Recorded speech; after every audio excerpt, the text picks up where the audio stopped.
Hello everybody and welcome back to our Fast Fact series. For this Fast Fact, we're going to look at the effects of the Second Punic War.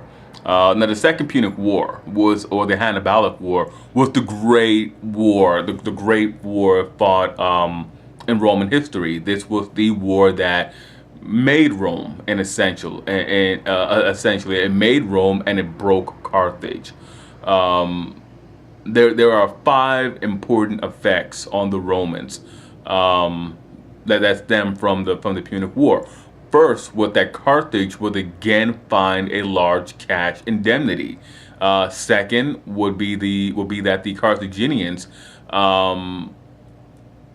Carthaginian North Africa, which the Romans now called Africa, and the Iberian Peninsula were now called Hispania, were seized by the Romans, and they were converted into tax-paying provinces under Roman governors, which would be a stark contrast to what the Romans did during their conquest of Italy. They incorporated the Italic peoples into the Roman Republic, into the Roman Confederation, with North Africa and with Spain. They converted them into tax-paying provinces under governors who had armies backing them up. A third effect would be that the city of Carthage had to give up all of its territory and reduce her military significantly. Fourth would be that the Roman army became more professional and proficient over the course of the Second Punic War.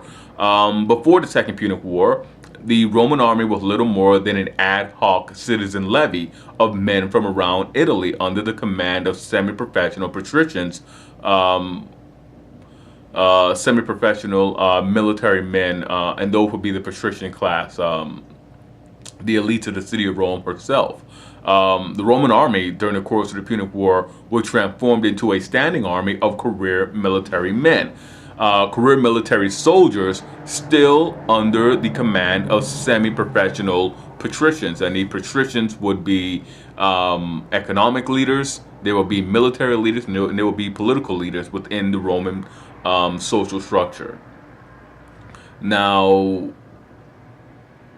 Scipio, and this is another effect. Scipio Africanus, Publius Cornelius Scipio, he introduced a new sword and new tactics that from now on would give the Romans a qualitative advantage over their future enemies.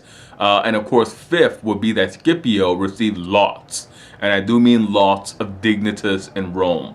And from our lectures, if you remember, dignitas was a zero-sum game in Roman political and social structure. If you gained dignitas, that meant somebody lost dignitas, and the fact that Scipio had that he could literally just overwhelm all of his fellow patricians with his dignitas, meant that everybody lost majorly. But he had lots of dignitas. He could literally do no wrong. He was voted to the consulship a number of times. He was the savior of the city of Rome and the savior of Italy. Scipio, and of course, this is Scipio Africanus. He was the victor at Zama. He defeated Hannibal in battle. Now, Scipio had conquered Africa, and that was the Carthaginian home region. And in this Africa does not apply to the entire continent. This is a region of North Africa, Northwest Africa, really kind of like central North Africa, around the modern day country of Tunis. A small region that was the home base of the city of Carthage, and that's where Africanus comes from. Scipio Africanus literally means Scipio, the conqueror of Africa. The public influence and prestige afforded to Scipio undermined the careful balance of the rough equality between the patricians.